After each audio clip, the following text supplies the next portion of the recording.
이번 시간에는 IoT Fundamental Connecting Things의 모듈 3 Software is Everywhere에 대해서 알아보도록 하겠습니다. 섹션은 모두 4개로 되어 있는데 서머리를 제외하고 나서는 섹션이 모두 3개입니다. 근데 이 중에서 제가 라즈베리 파이하고 패킷 트레이서는 약간 스킵을 하고 있잖아요. 그래서 어떻게 보면 이 프로그래밍에 관련된 내용을 소개를 하고 있고요.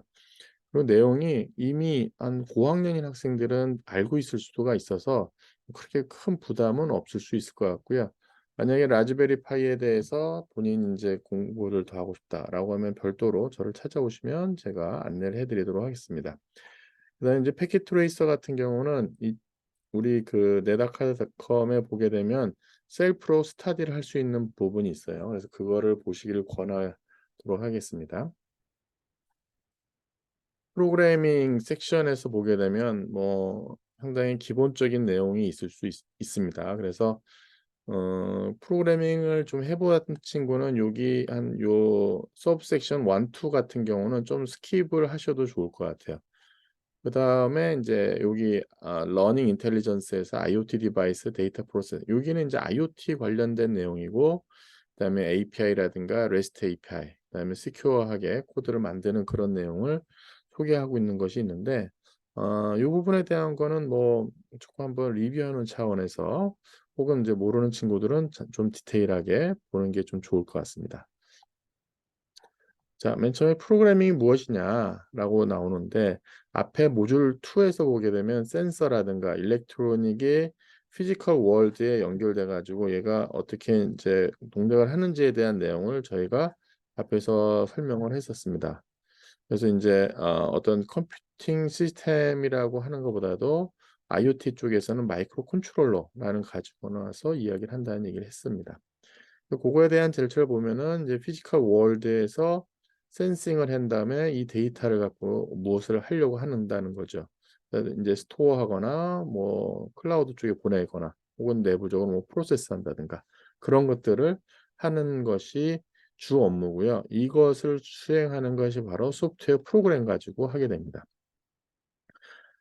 컴퓨팅 프로그램이라고 하는 거, 특히 이제 라즈베리 파이 같은 거라든가 이런 것들을 가지고 나서 컴퓨팅 프로그래밍 어떻게 쓰는지에 대한 것이 어떻게 보면은 IoT 솔루션의 프로토타입 하는데 세컨 펀더멘털이다. 그러니까 첫 번째는 피지컬리 일렉트로닉 디바이스를 이용하는 거고, 두 번째는 이거에 대한 것이 프로그래밍에 관련된 것이다. 근데 여기 프로그래밍은 그 웹사이트 만드는 그런 프로그램하고는 이제 조금 차원이 좀 다릅니다.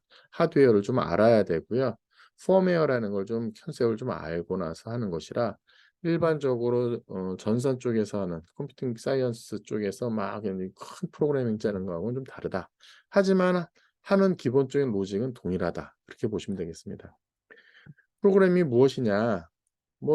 보면은 인스트럭션에 대한 순서의 셋입니다. 어떤 스페시픽 태스크를 수행하기 위해서 하는 거죠.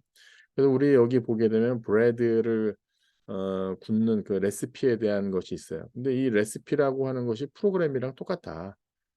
레시피라고 하는 걸 보게 되면 어떤 빵 굽는 거에 대한 절차에 대한 여기 절차가 쭉 있는데, 소프트웨어 프로그램도 거의 똑같다라고 설명하고 있습니다. 그 다음에 이 레시피가 랭귀지를 잉글리시 쓰니 포르투갈, 차이나, 아라빅이라는 이런 랭귀지를 이제 쓰는 거에 문제이듯이, 여기도 보면 랭귀지에 대한 초이스를 저희가 이제 해야만 된다. 그 다음에 이 초이스에 대한 걸 하고 난 다음에 보게 되면 랭귀지가 다르더라도, 어떤 그래머라든가 신텍스가 다르더라도 어떤 로직에 대한 것은 동일하다는 얘기를 하고 있고요. 그 코드라고 하는 것이 바로 이런 디퍼런트 랭귀지에 따라 가지고 써주는, 그다음에 신텍스하고 룰이라고 하는 것은 랭귀지마다 다를 수가 있다는 거죠. 하지만 그 로직은 거의 똑같다는 얘기를 하고 있습니다. 대부분의 컴퓨터들은 이제 프로그램을 필요로 하죠. 컴퓨터라고 하는 것이 보게 되면 디바이스 장치들이 불려 있고요. 이런 데스크탑 PC라든가 스마트폰, 태블릿, 디지털 워치, 스마트 디바이스, 이런 것들이 다 이제 컴퓨터에 해당합니다. 그럼 이런 것들을 전부 다 프로그래밍을 할 수 있다는 거죠. 컴퓨터는 여기저기 많습니다만, 컴퓨터는 진짜 도처에 많습니다만, 이것이 프로그래밍이 러닝하기 전까지는 쓸모가 없는 그냥 곡철덩어리에 불과하다는 거죠. 컴퓨터 프로그래밍이라고 하는 것은 몇 가지 특징이 좀 다른 형태로 있어요. 우리가 OS라는 것이 있고요. 이 펌웨어라는 것이 있고요. 그다음에 애플리케이션 프로그래밍이 있어요. 우리가 오퍼레이팅 시스템이라고 하는 것 자체가 우리가 익숙한 윈도우즈, 리눅스, OS X, 애플, iOS, 안드로이드 같은 것이 OS의 이그젬플이에요. 그래서 컴퓨터하고 인터랙션 할 수 있도록 만들어준 프로그램이 바로 OS예요. 펌웨어라고 하는 것은 OS하고 약간 비슷합니다. 근데 이게 어떻게 하냐면 제너럴 퍼포즈가 아니라 어떤 스페시픽한 퍼포즈에 스페시픽한 업무를 하는 거예요. 그래서 대부분이 펌웨어는 어 디지털 워치라든가 모던 어플라이언스라든가 혹은 베리어스 서브 시스템, 여기서 이야기한 베리어스 서브 시스템이라는 게 자동차에서 ABS 시스템이라든가 에어백이라든가 이런 것들도 전부 다 펌웨어로 구성되어 있는 조그만 컴퓨터다라고 보시면 맞는 거죠. 그래서 펌웨어하고 OS에 대한 펑셔널리티가 약간 오버랩되는 경우가 있는데 의미가 조금 다르다고 볼 수가 있고요. 펌웨어라고 하는 것은 OS이긴 합니다. 근데 심플러, 훨씬 더 조그만 컴퓨터의 심플러이고요. 한번 이것이 한번 설정이 되면은 뭐 파워를 껐다 켜나 그 동작만 수행을 합니다. 그리고 인제 우리가 프로그램하는 것이 인제 애플리케이션 프로그램이죠. 그래서 유저 스페이스에서 어떤 유저 프로그래밍을 하기 위한 거죠. 마이크로소프트 워드라든가 그다음에 모질라 파이어웍스라든가 칼큘레이터라든가 이런 특정한 목적으로 유저 스페이스에서 동작하는 것이 애플리케이션 프로그램.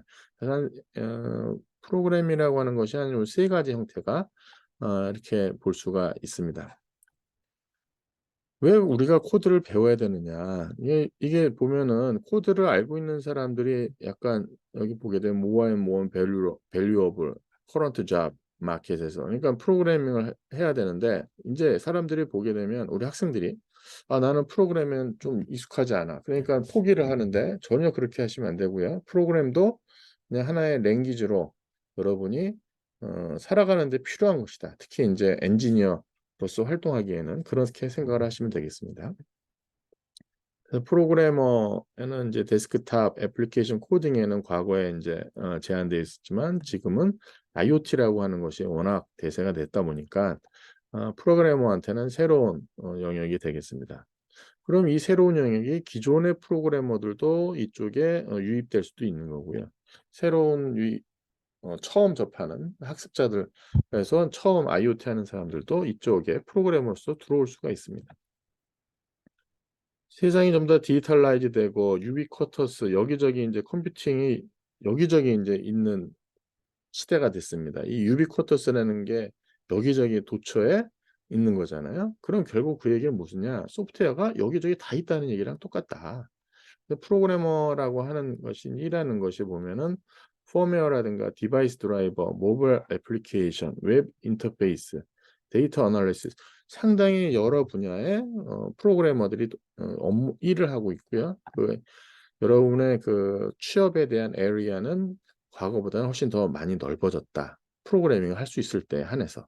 그래서 IoT라고 하는 것이 드라마틱하게 인크리즈 하고 있다. 그 프로젝트하고 컴퍼니라든가 상당히 큰 시장을 일으키고 있다. 그래서 이 시장이 반드시 뭐 나는 컴퓨터 사이언스 쪽이고 나는 뭐 일렉트로닉 쪽이고 뭐 커뮤니케이션 쪽이고 그게 국한되지 않습니다.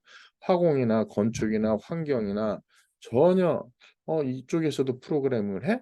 모르는 것보단 낫죠. 그래서 그런 쪽에 일을 늘어나고 있으니까 프로그래밍에 대한 간단하더라도 인제 알고 있어야 된다.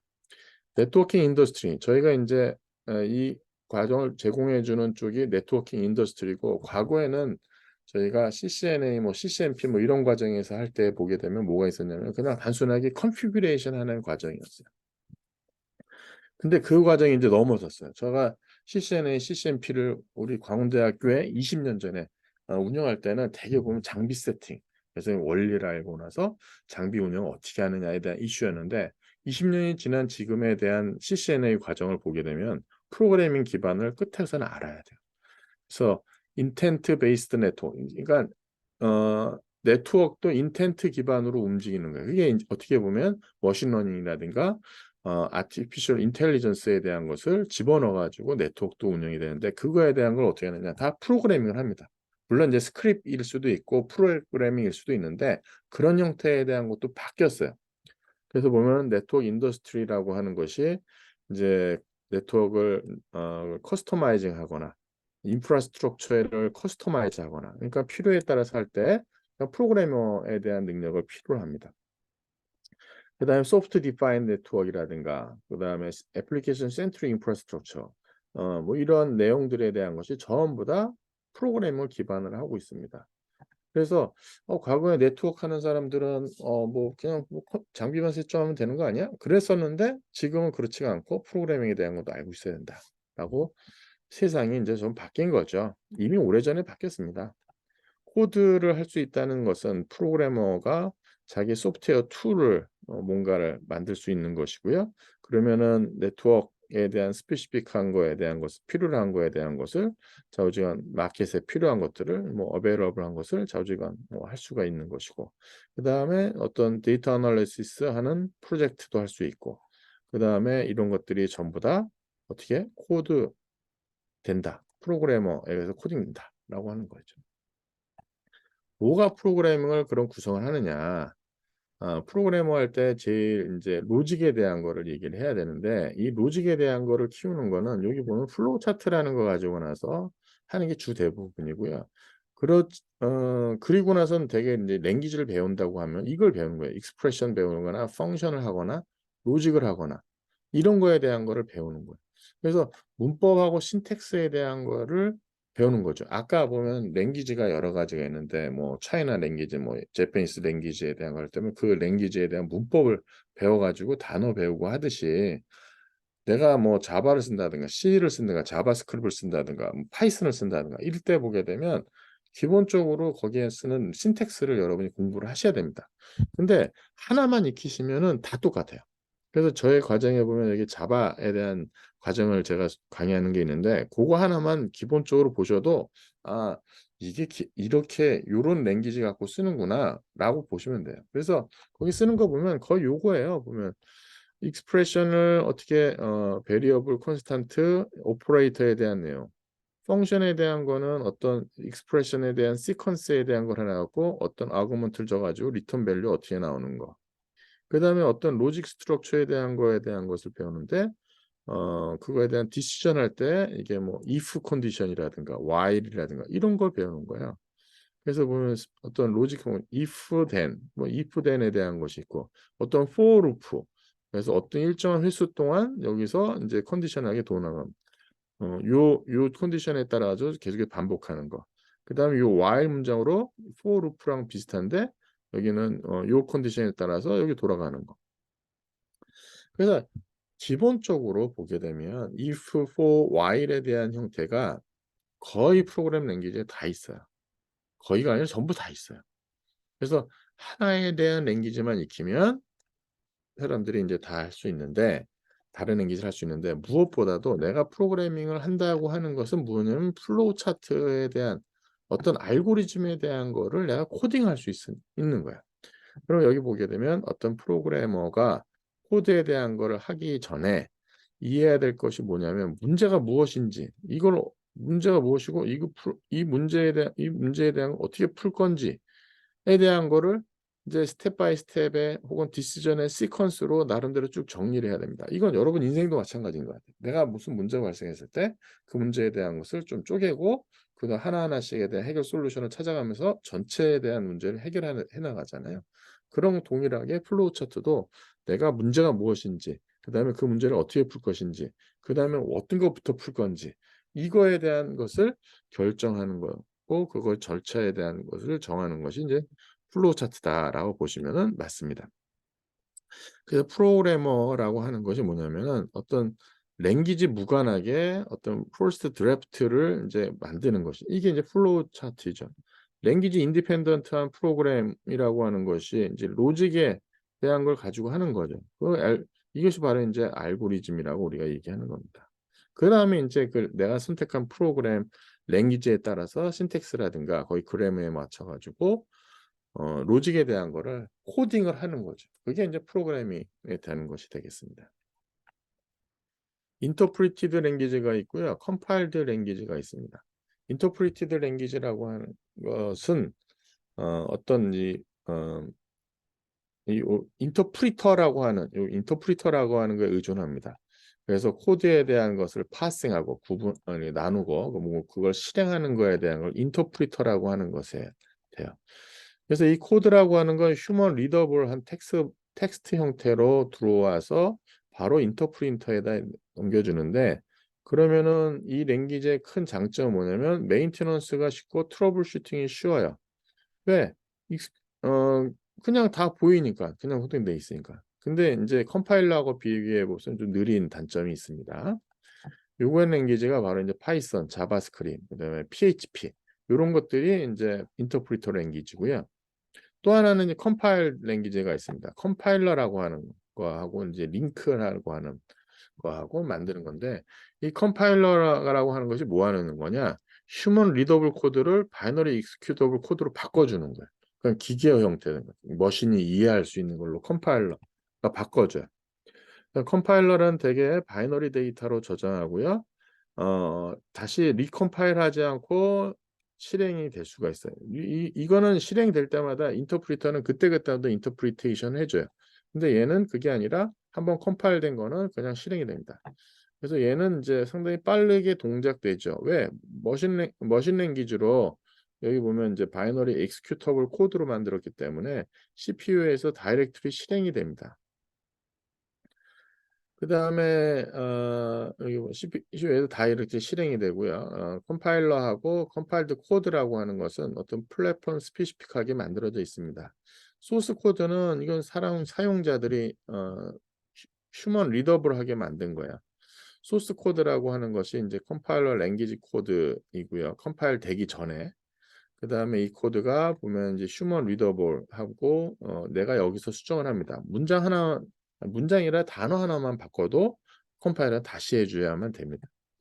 그래서 프로그래머가 뭔가 이거에 대한 소스 코드를 바꾸고 싶으면 하나 바꾸고 난 다음에 그거에 대한 걸 리컴파일하고 다시 실행을 하면 됩니다. 이 랭귀지가 바로 C하고 C++에 대한 것이 고요. 그다음에 이거는 줄 때 익스큐션 코드로만 줍니다. 인터프리터 코드는 그냥 소스 그대로 주는데, 여기 컴파일러 코드는 그냥 익스큐션 할 수 있는 머신 랭귀지 형태로 해서 주기 때문에 모르죠. 어떻게 코딩을 했는지는 모르는 형태가 됩니다. 여기 랭귀지로서 소개하는 것이 있습니다. 자바스크립트이라는 게 가장 많이 또 얘기죠. 자바스크립트이라고 하는 것은 이제 웹 애플리케이션 짤 때 하는 그런 것이 되겠고요. 그다음에 요즘은 이제 파이썬도 많이 씁니다. 파이썬에 대한 것을 많이 쓰는데, 여기 보면 상당히 very easy to use, powerful, versatile, and has become language of IoT developer한테 상당히 선택을 받는 그런 것이 이제 파이썬이 되겠습니다. 파이썬에 대한 것이 보면 뭐 오픈 소스도 많고, 여기 보면 available many specific module에 대한 것을 만들어 놨기 때문에 이거를 여러분이 그냥 프로그램에서 임포트 해 가지고 쓰게 되면 상당히 편리하고 오픈 소스 환경을 충실하게 이행하고 있다라고 보시면 되겠습니다. 그다음에 제가 이제 브로클리 처음 코딩을 하거나 잘 모르는 친구한테 이 브로클리에 대한 거를 좀 가지고 나서 로직을 하는데 큰 도움이 됩니다. 그래서 브로콜리를 코드로 만들어 놓은 다음에 이게 또 컨버전이 돼요. 다른 랭귀지로. 트랜슬레이트가 돼요. 그래서 브로콜리라고 하는 것이 비주얼 프로그래밍 랭귀지로 그러니까 어떻게 보면 뭐 처음 접하는 친구들한테 플로우 차트에 대한 컨디션 디시전 하는 거, 펑션에 대한 거 설명할 때 브로콜리 갖고 나서 하면 상당히 좋습니다. 그리고 그 브로콜리를 그대로 만든 다음에 이게 트랜슬레이트 돼요. 다른 랭귀지로. 어? 자바스크립트, PHP, 파이썬 처럼 하게 됩니다. 이 우리의 브로콜리에 대한 얘기가 나와 있으니까 보시기 바라겠습니다. 그다음에 C라고 하는 컴파일 랭귀지에 대한 거 상당히 오래됐고요. 오래됐고요. 뭐 유닉스 OS라든가 리눅스라든가 이런 것들이 전부 다 C로 옛날에 OS를 만들었습니다. 그래서 뭐 컴플렉스 패스트 프로그램이고요. 어 1970년대, 그러니까 상당히 뭐 50년 이상 된 거죠. 가장 와이들리 유즈드 하고요. 오랫동안 또 써왔고, 리눅스 OS 여기 써있네. 리눅스 오퍼레이팅 시스템이 바로 이제 C로 짜 있습니다. 이 자바가 이 자바스크립트하고 다른 겁니다. Write once, run anyway. 이 자바는 기본적으로 자바 버추얼머신하고 이제 연관이 되는데, 이 자바의 큰 컨셉, 여기 보면 자바하고 자바 스크립트 unrelated 돼 있다고 써 있고요. 자바라고 하는 것은 이 플랫폼 위에서 돌아갈 수 있도록 만들어져 있습니다. 그래서 이거의 형태가 보게 되면 자바를 중심으로 자바 버추얼머신을 하나 딱 만들어 놓고 웬만한 소프트웨어는 다 위에서 동작하고 웬만한 디바이스는 아래쪽에서 자바 버추얼머신에서 붙을 수 있도록 이렇게 만들어 놨어요. 그래갖고 자바 버추얼머신이 위아래에 대한 걸 다 지원할 수 있는 형태로 이 플랫폼에 대한 걸 제공해 준 거였는데, 이렇게 만들어 놓고 나서 초창기에는 얘가 자바 버추얼머신이 무거워가지고 별로 효율이 없었는데, 하드웨어 스펙이 좋아지니까 자바 버추얼머신 모듈이 이제 기능이 상대적으로 줄어든 거죠. 그러다 보니까는 웬만한 애플리케이션, 웬만한 하드웨어들이 자바 버추얼머신 위아래에서 서로 동작하는데 문제가 없게 됐습니다. 그래서 이렇게 랭귀지들이 다양하고, 만약에 처음 접하는 친구들이라면은 뭐 아까 내가 브로콜리에 대한 건 알고리즘에 대한 거 할 땐 좋은데, 알고리즘에 대한 걸 이해하고 난 다음에 하나의 랭귀지 정도를 내가 배워야 된다. 그럼 저는 그냥 파이썬을 권하겠고요. 조금 내가 디벨로퍼로서 나는 컴퓨터 사이언스 쪽에 전공하면서 뎁스 있게 해킹 레벨을 가겠다. 해커로서의 동작을 하겠다. 그럼 C를 하셔야 됩니다. C를. 제가 권하는 랭귀지는 그 정도라고 보시면 되겠습니다. 그다음에 IoT 디바이스가 이제 디시전 하는 것이 상당히 중요하죠. IoT 시스템이 무슨 값을 받아가지고 이거 그 다음에 액션을 어떻게 할 건가, 이런 것이 상당히 중요하죠. IoT 시스템에서 make decision 하는 것이 보면은 컴플렉스 디시전 메이킹 하는 것이 필요하고요. 그래서 예를 들면 이거네요. 카메라에서 들어온 입력값에 그 사람 얼굴을 아이덴티파이 하는 거. 이 사람이 간첩인지 도둑인지 집주인인지 그걸 잘 판단해야 되지 않겠습니까? 그래서 이런 것들도 전부 다 소프트웨어로 구현이 된다. 프로그램으로 짜가지고 IoT 디바이스에 업로드한 다음에 익스큐션을 이제 하게 되고, 그렇게 되면 이제 디시전을 하게 되는 내용이 된다. 그래서 이게 나옵니다. 그래서 얘가 하나 나옵니다. 그래서 보게 되면 집 코드에 대한 걸 입력하고 집 코드의 웨더에 대한 체크를 해가지고 클라우드 쪽 가서 물어보네요. 클라우드가 가서 그걸 물어봐요. 그래서 써니 날씨가 밝으냐? 그럼 스크린에다 야 이제 써니 아웃사이드 밖에 좋다라고 하고, 만약에 그렇지 않으면 투베 낯선이야 밖에, 이렇게 스크린에다가 보여주는 간단한 거지만 이런 거에 대한 것도 IoT 디바이스에서 디시전 메이킹에 대한 것을 해야 된다라는 얘기를 쓰고 있습니다. 그리고 우리가 모든 프로그램을 다 짜는 건 아니잖아요. 그래서 라이브러리 혹은 펑션이라고 하는 것이 소프트웨어 API, 애플리케이션 프로그램 인터페이스라는 걸로 해서 제공이 됩니다. 예를 들면 뭐 키 입력을 해야 되는 거, 뭐 모니터에 뭐 출력해야 되는 거, 이런 거 전부 다 API로 다 제공을 해주고 있습니다. 그렇지 않으면 내가 키인에 대한 것도 다뭐 IO 장치에서 입력하는 것도 읽을 줄 알아야 되고, 출력하는 이 모니터에다가 어느 요 위치에 어떻게 출력하고 이런 거에 다 해야 되는데, 그런 것까지는 할 필요가 없다. 그래서 보게 되면 API라는 것은 소프트웨어 툴이라든가 루틴, 셋입니다. 프로그램에서 커뮤니케이션 서로, 여기 프로그램끼리 커뮤니케이션 할 수 있는 거니까, 여기 내가 짜는 프로그램이 애플리케이션 프로그램이고 OS하고 한테나 뭐 요청하는 거, 그러니까 OS도 하나의 프로그램이고 내가 짠 프로그램도 프로그램이기 때문에 이 사이에서 서로 주고받는 이야기 되는 거죠. 그래서 API라는 것 때문에 애플리케이션이라는 것이 서로 이제 동작을 하고 데이터 쉐어할 수 있고요. 그 다음에 어떤 서비스에 대한 것을 딴 응용한테 요청할 수가 있습니다. 그래서 어떤 경우에는 엑스터널 API가 있는데 이 사람이 이 이 사진에 나와 있는 사람이 남자인지 여자인지 이걸 좀 구분해줘라고 해서 그 해당하는 API를 불러가지고 그러니까 내부 API뿐만 아니라 외부에 있는 API를 이용해가지고 할 수도 있다. 그래서 API라고 하는 것은 OS가 제공해주는 API도 있고요. 애플리케이션들끼리 하는 것도 있고요. 웹사이트에 있는 거를 API로 서비스를 받을 수가 있습니다.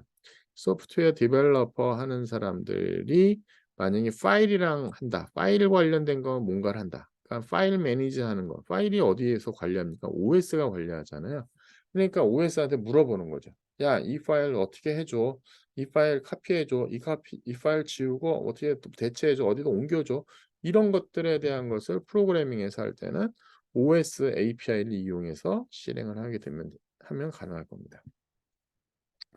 IoT 애플리케이션이라고 하는 것은 API를 이용을 하고요. 근데 이제 베리어스 클라우드 베이스드 서비스하고도 다른 IoT 애플리케이션끼리도 할 수 있고 클라우드 쪽이랑 또 할 수가 있습니다. 그래서 뭐 어떻게 하든지 간에 뭐 하는 거냐 다른 응용하고 인터랙션 하는 것이 가장 큰 목적이에요. 근데 스페시픽한 API를 써야 되겠죠. 뭐 특별한 목적할 때 어떤 what task에 대한 걸 말하고 싶다. 그때는 그 스페시픽한 API를 쓰셔야만 됩니다. 그리고 이렇게 그 IoT에 대한 게 펌웨어라든가 OS라든가 이런 거에 제공해 주는 거 있지만 또 그건 서드 파티에서 제공해 주는 것도 있을 수 있다. 제3자가 어떤 데이터를 프로세싱하거나 내가 커넥티비티를 더 연장하고 싶다거나 그럴 때는 IoT 디바이스가 서드 시스템에 의존할 수가 있다는 걸 얘기하고 있습니다. 그래서 클라우드 호스트 서비스 같은 경우가 커먼 초이스가 된다. IoT 시스템 디자이닝할 때 그런 내용을 소개하고 있습니다. REST API는 이게 이제 웹 베이스도로 나와서 웹 기반에 있는 정보를 갖고 올 때 씁니다. 최근에 이제 우리가 빅데이터에 대한 공공기관에서 포털에서 보면은 공공에 대한 데이터를 오픈해 놓고 나서 일반인들이 그걸 액세스할 수 있도록 이렇게 해놓은 곳이 되게 많습니다. 그런 것들을 데이터를 갖고 올 때 REST API를 쓰는 거죠. 웹페이지에 대한 정보를 웹페이지에 있는 자원을 여기서 말하는 자원이라고 하는 건 파일이 거의 대부분이겠죠.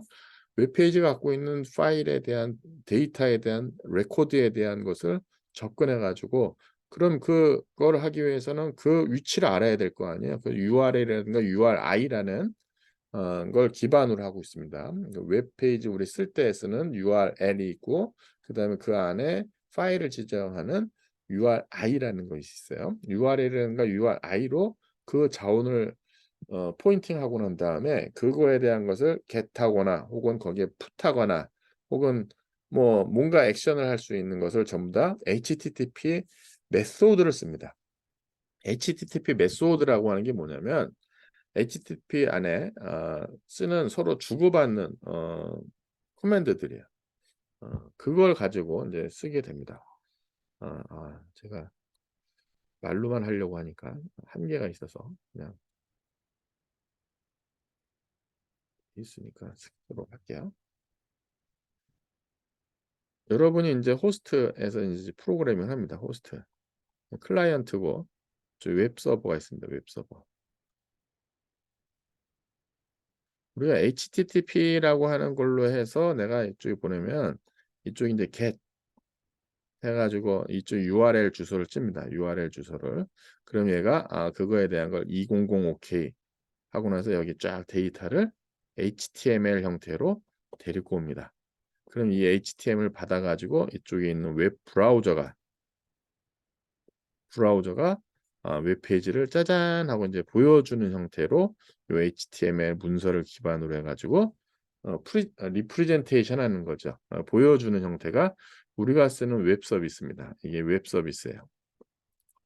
이 웹 서비스 기반으로 여러분이 프로그래밍을 합니다. 그게 이제 레스트풀에 대한 컨디션이 있어요. 레스트풀에 대한 컨디션. 요 시스템이 클라이언트도 그렇고 서버도 어떤 컨디션 하에서 어떤 서비스를 제공했을 때 우리가 레스트풀 하다고 얘기합니다. 그러면 내가 프로그래밍하는 레스트풀 이제 클라이언트 쪽에서 레스트풀 서버한테 서버한테. 여기는 여러 가지 이제 자원을 갖고 있습니다. 리소스를 갖고 있어요. 리소스. 근데 이 리소스라고 하는 것 자체가 갖고 있는 형태가 웹에 여러 가지 액세스할 수 있는 그런 형태로 나와요. 웹에서 액세스할 수 있는. 근데 내가 여기 API를 하나 짜는 거야. 어떤 API를 짜냐면 여기에 썼던 제가 여기 get이라는 거 있었잖아요.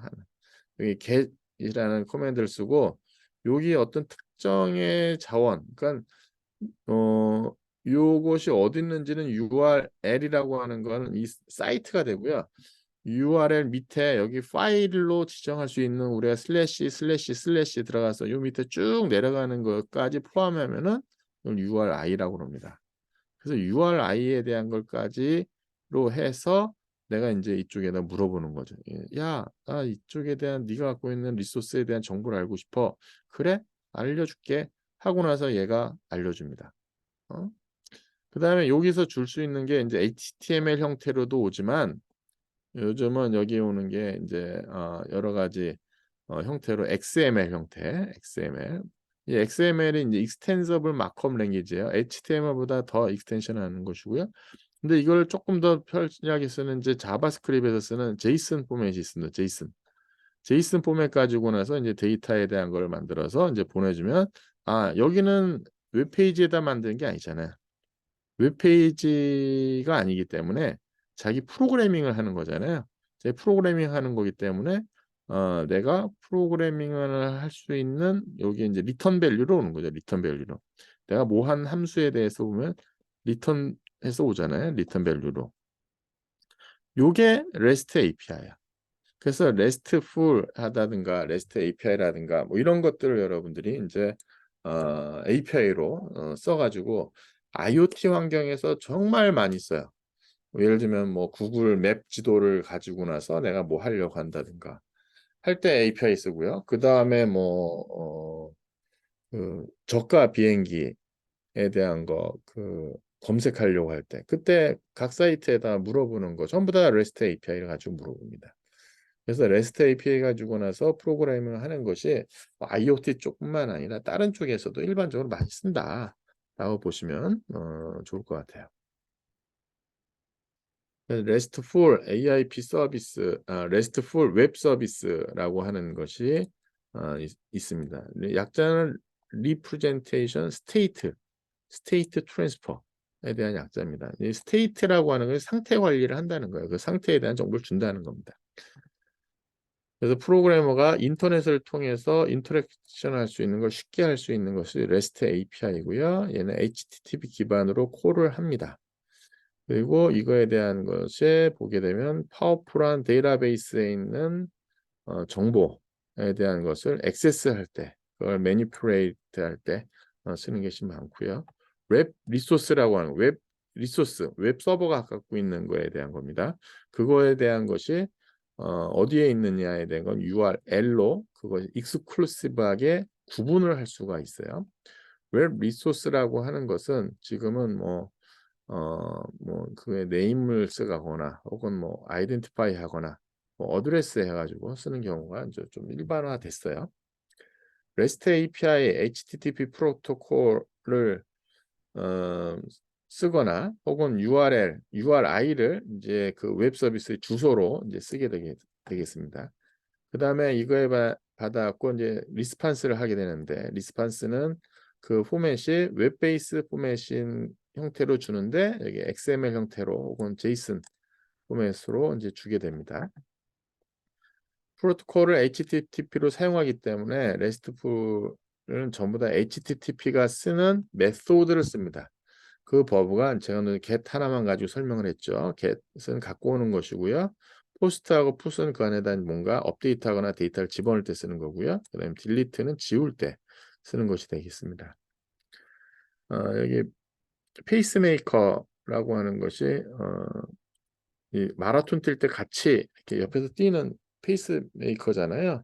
그래서 페이스메이커가 옆에서 어, 이제 보는 거죠. 당신의 지금 뛰는데 그 심장 박동수라든가 메디컬 데이터베이스 계속해서 이제 업데이트를 하게 될 때, 죄송합니다. 이 페이스메이커가 그거야. 심장 그 심장 박동기 있잖아요. 이렇게 인공 심장 박동기, 페이스메이커가 그거예요. 그래서 페이스메이커라고 하는 것이 이거에 대한 것을 이제 병원에다가 환자의 그 상태에 대한 것을 실시간적으로에 대한 것을 이제 풋이라는 걸 써가지고 get은 아까 갖고 오는 건데 풋은 보내는 거잖아요. 풋이라는 걸 갖고 자기에 대한 신체의 심장 박동수에 대한 혹은 뭐 메디컬 데이터베이스에다가 정보에 대한 걸 메디컬 데이터베이스로 이제 보내는 거 그거는 것도 할 수가 있습니다. IoT 시스템이라고 하는 것은 이제 클라우드 서비스에 이제 그거에 대한 장점을 이용하면서 그냥 커뮤니케이션 할 때도 RESTful 서비스를 쓰게 됩니다.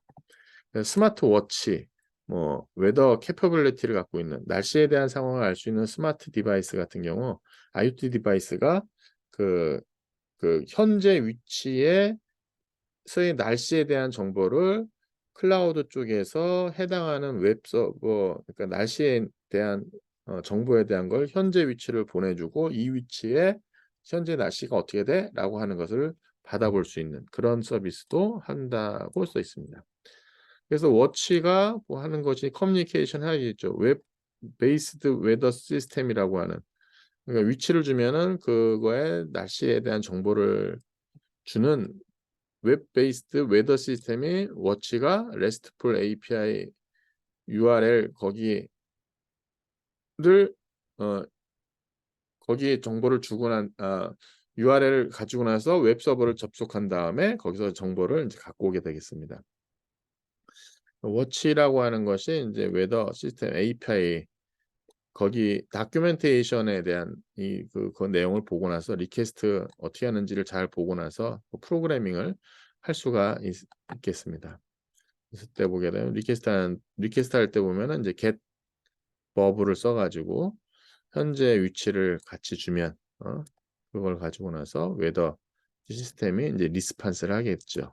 그래서 그거에 대한 리스판스는 JSON이라는 엑셀, ML로 형태로 해서 웨더 인포메이션을 이제 보내게 되게 되면 그 값을 받은 시계는 그 웨더 시스템에서 API 받은 값을 딱 보고 나서 이제 인포메이션을 사용자한테 이제 보여주는 그런 시스템에 대한 것을 소개하고 있습니다. 코드가 시큐어해야 됩니다. 시큐어한 코드를 해야 돼요. IoT 시스템이 만약에 감염이 돼가지고 그 정보에 대한 걸 잘못된 정보를 인터넷도 감염될 수도 있고요. 서버도 감염될 수 있는 불안한 요소가 되게 많습니다. 인터넷이 이게 오픈 네트워크이다 보니까는 이게 지금은 그 감염 혹은 그 시큐리티 어택 들어오는 거 그다음에 뭔가 그런 여러 가지 보안에 대한 사항을 상당히 철저히 하고 있습니다. 근데 IoT가 만약에 여러 장치들이 묶여가지고 뭐 스몰한 디바이스여도 걔네들이 오는 데이터들이 빅데이터들이 많으니까 숏 패킷이지만 제너레이션하는 횟수가 많기 때문에 빅데이터가 될 수 있잖아요. 아니면 영상에 대한 거라든가 이런 것들 중에 뭐 거기에 멜웨어 그래갖고 바이러스라든가 이런 것들이 같이 섞여서 들어오면서 네트워크를 전체 감염시킬 수 있는 위험성이 상당히 높습니다. 그렇기 때문에 잘 감시를 해야 돼요. 그 시큐어하게 얘가 동작을 해줘야 되는 거예요. 그래서 여기 보시게 되면 IoT라고 하는 시스템은 디바이스, 게이트웨이, 네트워크, 클라우드가 그다음에 애플리케이션이 같이 맞물려 있는 시스템이에요. 이것들이 같이 유기적으로 함께 물려서 돌아가는 것인데 그래서 가장 좋은 게 베스트 프랙티스, 시큐어 커뮤니케이션 하는 거에 하기 위해서는 이러한 기능들이 있어야 돼요. 디바이스 스스로가 어떤 어택이라든가 어떤 손상에서부터 자기를 보호할 수 있고 그 다음에 unintended purpose 하는 거로부터 못 들어오게 authorization이 없는 것들은 이제 못 들어오게 이제 해야 되는 것이 있고요. 이게 첫 번째에 대한 것이고 그다음에 private authentication credential 그러니까 우리가 사설 인증키 같이 그 private authentication에 대한 뭐 확인할 수 있는 거 그런 거 private authentication에 대한 뭐 그쪽부터 우리가 뭐 프로텍을 해야 됩니다. 뭘 지켜야 되느냐 이게 unauthorized party가 내 정보에 대한 키 머티리얼이라든가 크레덴셜에 대한 거를 지켜야만 됩니다. 프라이빗 키에 대한 정보를 지켜야 되는 것이 있고요. 그 다음에 information, receive, transmit, store, record 하는 information을 또 프로텍트 해야 됩니다. 만약에 unauthorized party가 이거에 대한 것을 자꾸만 접근하려거나 이걸 노출하려고 하나 이게 지켜야 되는 거죠. 그 다음에 이 vector to attack이라고 하는 것이 이 벡터라고 하는 것이 다방면의 어떤 공격입니다. 벡터에 대한 루틴이라든가 이런 걸 벡터 어택트 벡터라고 합니다. 그래서 이 벡터로부터 뭔가를 이제 지켜야만 되는 거죠. 그래서 호스트 디바이스 물려 있는 인터넷의 여러 다양한 어택 벡터로부터 그 자신을 이제 보호할 수가 있어야만 된다는 것이 이 요구사항입니다. 그래서 이런 것을 하기 위해서 베스트 프랙티스가 뭐냐? 피지컬하게 시큐어해야 된다. 그러니까 물리적으로 아예 못 들어오게 하는 것도 중요합니다. IoT 쪽은 그래요. 피지컬리 아예 액세스 못하게. 그 다음에 코드가 인티그리티를 트러스트할 수 있어야 돼. 그러니까 코드가 인티그리티라고 하는 게 뭐냐면 이게 누군가 와서 바꿔버리는 거, 뭔가 데이터 바뀌는 거, 그것이 안 하게 하는데 인티그리티예요. 그러니까 인티그리티 오브 코드라고 하는 것이 개발자가 만든 코드에 대한 것이 그대로 유지되고 있는 것을 신뢰할 수 있어야 돼요. 그러니까 IoT가 뭔가 동작하기 전에 이게 우리 주인님께서 만든 코드구나라는 것을 확실히 알고 나서 동작시켜 주는 게 좋지. 이게 만약에 어떤 멜리셔스 해커가 블랙 해커가 거기 뭔가 코드를 바꿔놓고 갔어. 근데 그 사실을 이 IoT 장치가 동작하기 전에 한번 이게 검증을 하고 했어. 그런데 이상한데 이거 주인님이 만든 코드가 아닌데 그러면 이제 바로 뭐 알람을 준다거나 동작을 안 시킨다거나 뭐 이런 것들이 필요한 거죠. 그 다음에 업그레이드 리모틀리 이 시스템들이 지금은 계속해서 뭐 업그레이드에 대한 내용이 있습니다. 그래서 이 강좌가 아니라 저기 대분해 강좌에서 제가 설명을 하는데 대분해 강좌에서 뭐냐면 우리가 과거에는 하나의 코드를 만들고 테스트하고 나서 그다음에 릴리즈하고 나서 이제 메인티넌스 하는 것이 이게 다 스텝 바이 스텝이었잖아요. 근데 지금은 그렇지 않습니다. 동시에 다 이루어져요. 그러니까 어떤 사람들은 과거 버전 쓰고 있는 사람도 있고 어떤 사람은 새 버전 쓰고 있는 사람도 있고 어떤 사람은 최신 버전 쓰는 사람 이렇게 나눠지는 것이 계속해서 이제 업데이트를 지금 하고 있는 거거든요. 우리 운영체제도 보면은 계속해서 이제 업데이트를 이제 자기 스스로 이제 하는 그런 경우가 있죠.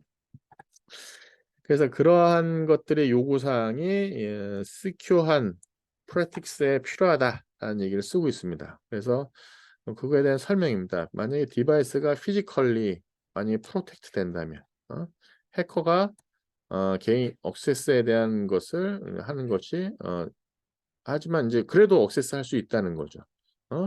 그래서 이거에 대한 것은 자오지가 뭐 피지컬 시큐리티를 충분하게 하는 것이 상당히 중요하다라는 얘기를 하고 있습니다.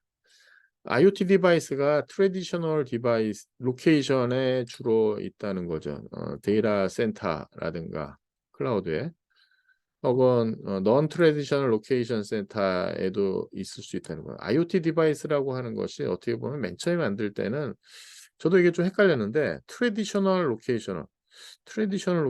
그러니까 여태까지는 IoT 디바이스가 좀 반대로 생각했는데 IoT 디바이스가 깔린 게 과거에는 그냥 데이터 센터, 클라우드 쪽에 하는 것이 일반적이었고 그러다가 이것이 non traditional location, 라이트 폴, 파킹랏, 피플 바디. 그러니까 뭐 앞에 있는 파킹랏이라든가 라이트 폴, 그다음에 피플 바디는 이제 최근에 이제 여기다가 IoT 장치를 까는 그런 내용이 있어 non 트래디셔널이 되는 거예요. 아니 나는 이제 생각해 파킹랏 옛날부터 있었는데 라이트 폴 이거 옛날부터 있었는데 그렇게 생각했는데 이게 non 트래디셔널이에요. 트래디셔널 로케이션, 데이터 센터, 뭐 클라우드 센터라고 하는 것은 스베니어 카메라, 그러니까 감시 카메라가 액세스를 하는 사람들에 대한 걸 컨트롤하고 바이오메트릭 아이덴티티 갖고 나서 들어오고 다양한 형태로 어센티케이션 포인트를 두거나 하나 들어가고 두 개 들어가고 이렇게 하면서 트래디셔널 센터에 대한 거를 지킵니다. 근데 이제 넌 트레디셔널 센터에 두는 것은, 그러니까 여기에 나와 있는 파킹랏, 예를 들어 파킹랏에 시큐어한 장치를 한다? 이건 쉽지가 않죠. 이러면 이 장치 같은 경우는 이제 우리가 이제 한번 들어오기 전에, 네트워크에 들어오기 전에 한번 이제 검증을 하고 나서 이제 들어오는 게 가장 좋겠죠. 그 다음에 디바이스에 대한 것이 운영된 것이 오리지널 코드인지, 여기 보면 이 코드 온 디바이스, 디바이스에 있는 코드가 오리지널 코드인지, 제가 앞에서 얘기한 어빌리티 오브 트러스트 인티그리티 오브 코드, 인티그리티 오브 더 코드가 바로 이 내용이에요. 그래서 여기 보게 되면 디바이스 자체가 자기가 뭔가 바뀌었다. 그래서 물리적인 시큐리티 has been breach는 침입당했다는 거예요. 어떻게 된지 간에 크리티컬리 이제 사이닝을 하는 겁니다. 크리티컬리 사이닝 오리지널 코드에 대한 거를. 그래서 디바이스가 만약에 코드가 사인된 거하고 맨 처음에 알고 있는 거하고 다르면 얘가 동작을 안 해요. 그래서 코드에 대한 인티그리티를 트러스트 할 수 있는 그런 것이라고 보시면 되겠습니다. 이게 바로 assure the integrity에 대한 접근이라고 보시면 되겠습니다. 그 다음에 아까 마지막에 대한 것이 업그레이드에 대한 내용입니다. IoT 디바이스라고 하는 것이 리모틀리 업그레이드 하는 것이 필요하다. 업그레이드에 대한 거 보안에서는 요구사 베스트 프랙티스 중에 뭐가 있냐면 지속적으로 패치 코드라든가 업그레이드를 하는 거예요. 왜? 업그레이드에 대한 걸 가지고 나서 하면은 아무래도 보안의 취약성을 조금 업데이트했다고 보는 거죠. 그래서 업그레이드 하는 것을 지속적으로 하기를 권고를 합니다. 그럼 우리는 믿어야죠. 내가 업그레이드 하는 것 자체가 상당히 보안에 강하다라고 이제 믿어야지 업그레이드가 되는 거죠. 그래서 그 내용이 있고요. 이건 디벨롭먼트 페이지, 디벨롭먼트 하는 페이지에서 백도어. 이게 여러분들이 약간 그 좀 이해하기 좀 어려울 수 있는 내용인데, 이게 뭐냐면은 이 개발하는 과정에서 약간의 백도어를 일부러 만들어 놔요. 그건 개발자들의 약간 습관인데, 원격에서 그 시스템이 정확히 동작하는지에 대한 걸 보고 싶은 거예요. 근데 이게 악의의 목적으로 갖고 있으면 그 시스템을 정상적으로 동작을 하고 있는데 거기에 내가 정보를 이제 빼온 때, 쓸 때 백도어를 열어놓죠.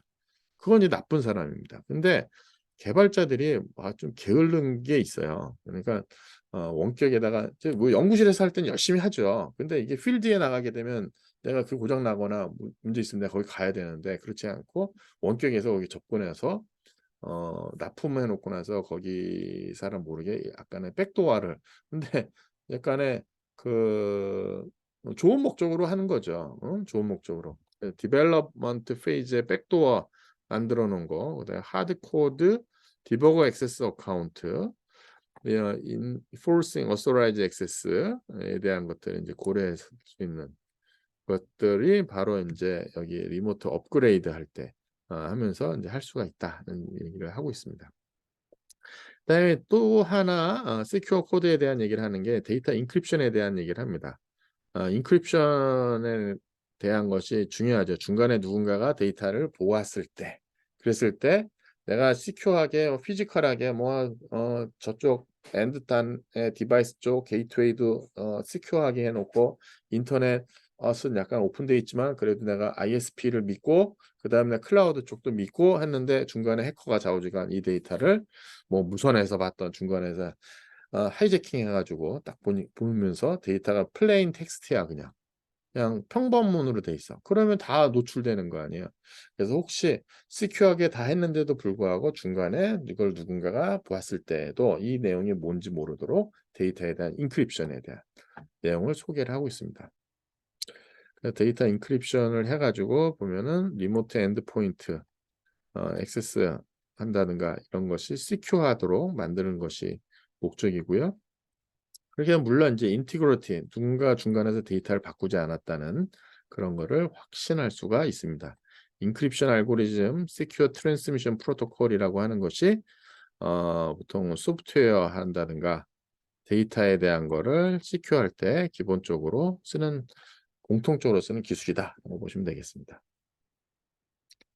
그다음에 라즈베리 파이에 대한 싱글보드 컴퓨터에 대한 내용은 제가 설명은 하지 않겠습니다. 이렇게 해서 보게 되면 여러분 공부하실 때 보면 라즈베리 파이 하드웨어 보시고요.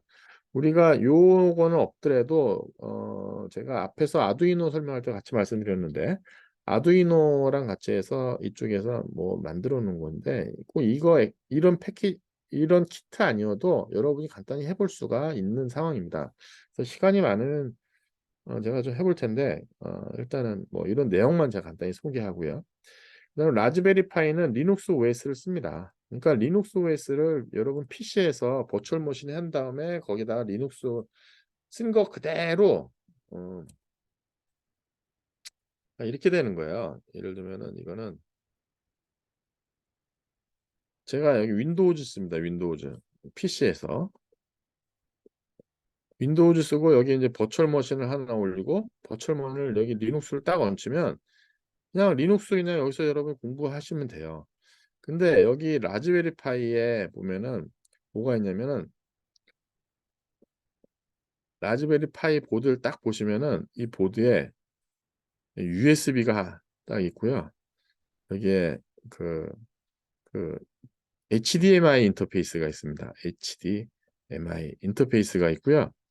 그 다음에 랜 인터페이스가 있어요. 랜 이더넷 인터페이스. USB가 두 개, 하나 더 있으니까 뭐 이렇게 있어요. 그럼 여기다가 키보드 연결하고 여기다가 마우스 연결하고 여기다 모니터 연결하고 여기다 인터넷 랜 연결 딱 하잖아요. 그럼 이것이 그냥 컴퓨터야. 근데 얘가 돌아가는 OS는 여기 리눅스가 올라갑니다. 물론 리눅스 여러분이 여기에 인스톨을 하셔야 됩니다. SD 카드에다가 여기 이제 메모리 이제 SD 카드. 이 SD 카드가 이 컴퓨터에 올라가 있는 우리 뭐죠? 어, HDD 요즘은 갑자기 생각이 안 나는데 좌우지간 하드디스크에 해당하는 거야. 하드디스크. 하드디스크보다 요즘 빠르게 요즘 디스크 쓰잖아요. 갑자기 생각이 안 나네. 저도 그거 다 쓰고 있는데. 그래서 그렇게 이제 빠르게 동작할 수 있는 하드디스크 좀 느리니까 OS는 거기 그 빨리 동작하는 S, 갑자기 생각이 안 나네. 좌우지간 죄송합니다. 어? 거기다가 OS 올치고 나서 이렇게 쓰듯이 이 SD 카드 똑같은 효과예요. SD 카드 빠르글랑이요. SD 카드에다 아주 리눅스를 얹혀가지고 쓸 수 있는 스몰 컴퓨터가 됩니다. 그렇게 되면은 여기서 쓰는 코멘트들이 그냥 리눅스 코맨드들이 여기서 쓰는 리눅스 코맨드들이 아까 제가 여기 버추얼 머신 올리고 나서 여기서 리눅스 쓰는 건 이게 말씀드렸잖아요. 이거랑 똑같은 효과가 나타납니다. 자, 여기서 하셔야 되는 게 리눅스 쉘, 커맨드 라인 인터페이스, 그다음 커맨드에 대한 하는 것 중에 프로세스 관련된 거. 왜냐면 여기 멀티 프로세스 돌아가거든요. 사용자 관리에 대한 것도 있긴 한데 그거 보셔야 되고 파일을 어떻게 보는 거, 파일 오퍼레이션 하는 거. 그다음에 패키지가 이제 매니지 할 수 있는 툴들이 있어요. 그러니까 예를 들면 어느 패키지가 이거 다 오픈돼 있으니까 근데 파일 하나를 그냥 패키지로 있었고 그 패키지 갖고 와서 디컴프레션 해가지고 인스톨을 딱 하게 되면 내 OS가 그걸 인지하고 나서 동작할 수 있는 그런 형태로 만들어져 있습니다. 자, 그 다음에 브루클리에 대한 것도 설명하고 라즈베리 파이에 있으니까 파이썬 리눅스에서 돌아가는 걸 또 설명하고 라즈베리에 대한 걸 이용해 가지고 아티피셜 라즈베리 파이 펜클레이라는 거하고 포보그 파이 로봇을 한 예로 여기 라즈베리 파이 가지고 사용하는 것을 설명을 하고 있습니다. 한번 여러분께서 한번 보시기 바라겠습니다. 그 다음에 패킷 트레이서를 이제 IoT 시스템에 이 모델을 빌딩하는 내용이 3.3절이에요.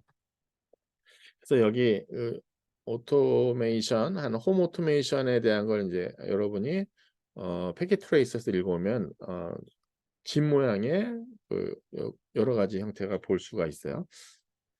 그 다음에 그 시스템에 제공해주는 IoT 컴포넌트들이 있고요. 그래서 SBC 또 코드도 쓸 수 있습니다. 이게 보면은 패킷 트레이서에서 조그만 시스템에다 여러분이 코드를 프로그래밍을 할 수 있게 만들어 놨어요. 그러니까 패킷 트레이서가 단순하게 뭐 디바이스 연결하고 디바이스 연결하고 디바이스를 연결해서 야 이거 어떻게 동작하는 거야 그뿐만 아니라 야 이 시스템은 내가 여기서 프로그래밍 할래 그게 가능해. 그래서 파이썬 가지고 SBC 액추레이터하는 패킷 트레이서에 대한 것도 여기서 이제 소개를 하고 있습니다. 자, 서머리 내용인데요. 여기 보면 저는 요것만 설명을 한 거예요. 지금 어떻게 보면 프로그래밍에 대한 것이 어떤 것이다. 그리고 라즈베리 파이에 대한 싱글 보드 컴퓨터 SBC에 대한 거, 가 있고요. 여기 라즈베리 파이는 레즈비언이라고 하는 리눅스 여러 버전 중에 하나입니다. 그 중에 모디파이드 버전 오픈 소스 와이드 스프레드 리눅스 OS에 대한 이 라즈베리 파이 파이안이라는 버전으로 이제 동작을 시킵니다. 그다음에 블루클레이도 지원하고 비주얼 랭귀지로 그다음에 파이썬도 제공합니다. 그래서 여기는 파이썬에 대한 내용을 또 간단하게 또 설명을 하고요. 수업 섹션 하나에서만 하는 거니까 파이썬을 알고 있다는 가정하에서 하는데 간단한 프로그램이라 이 정도는 여러분이 충분히 해보실 수가 있습니다. 그 다음에 이 파이썬을 지원하는 거하고 시스코 패킷 트레이서라고 하는 걸 써가지고 전체적인 IoT 시스템에 대한 것을 프로토타입하고 모델을 할 수 있는 툴에 대한 내용을 소개를 하고 있습니다. 자, 모듈 3에서는 소프트웨어에 대한 얘기를 라즈베리 파이가 하고 패킷 트레이서라는 툴에서의 시뮬레이션까지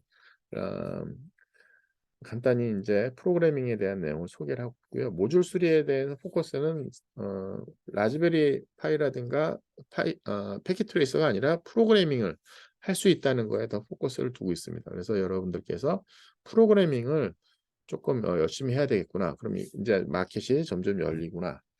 이쪽에 내가 어떤 업무를 할지 모르니까 이런 일을 여러분이 준비를 하면 상당히 여러분 커리어에 큰 도움이 될 것입니다. 자, 여기까지 모듈 3에 대한 강의를 모두 마치도록 하겠습니다.